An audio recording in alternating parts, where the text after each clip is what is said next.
served with Chuck Hagel. I know him.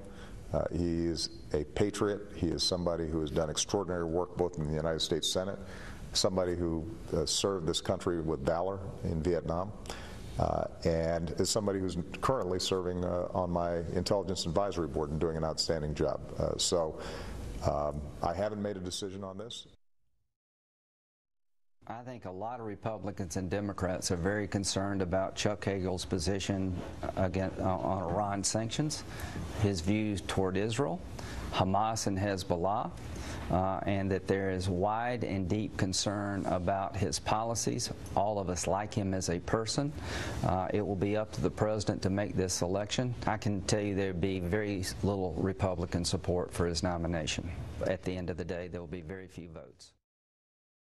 Look, one of the reasons that he's choosing Hagel is because he's a Republican. As the Washington Post pointed out, not exactly a right-wing rag. Normally when you do that, when you choose from the other party, it's a way to show that you want to move to the center. But with Hagel, it's precisely the opposite, as the Post points out.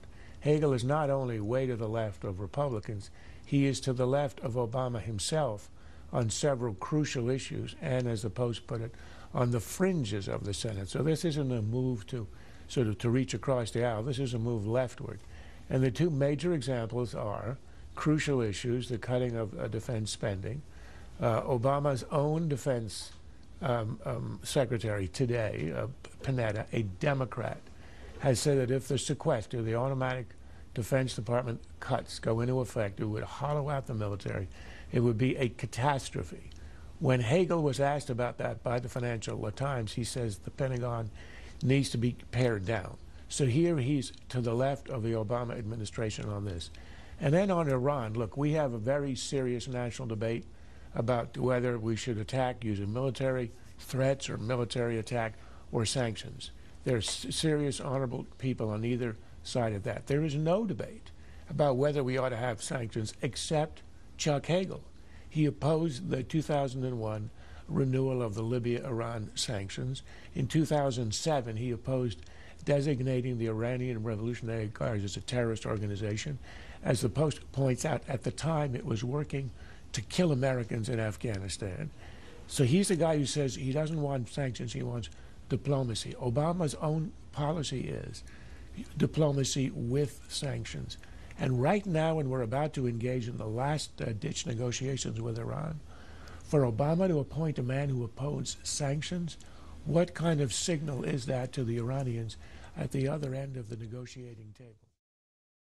When we had that devastating Katrina, we were there within days taking care of Mississippi, Alabama, and especially Louisiana, within days. We are now past 2 months with the people of New York. And the people of New Orleans and that area, they were hurt, but nothing in comparison to what's happened to the people of New England. We are not going to tolerate red tape. We're not going to tolerate bureaucracy. And you know, I've instituted a 15-minute rule, essentially, on my team.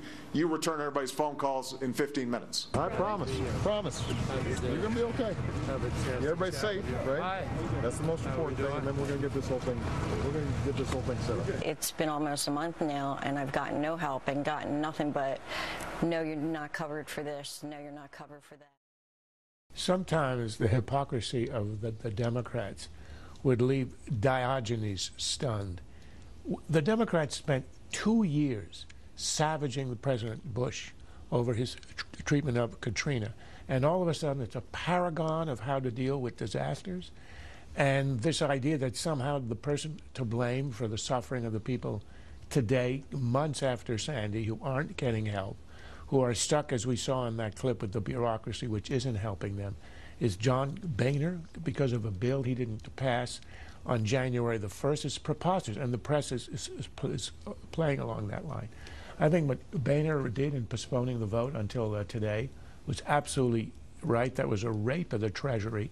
$60 billion, including a ton of pork. The part that was essential was what passed today, which was to replenish the flood insurance. That's right, and the rest ought to be debated in regular order. Winners and losers down the line. Winner, obviously, Obama. crushing victory over the Republicans on the fiscal cliff, and the person who actually is losing his life as we speak is Hugo Chavez. It's likely that his revolution will crumble once he dies.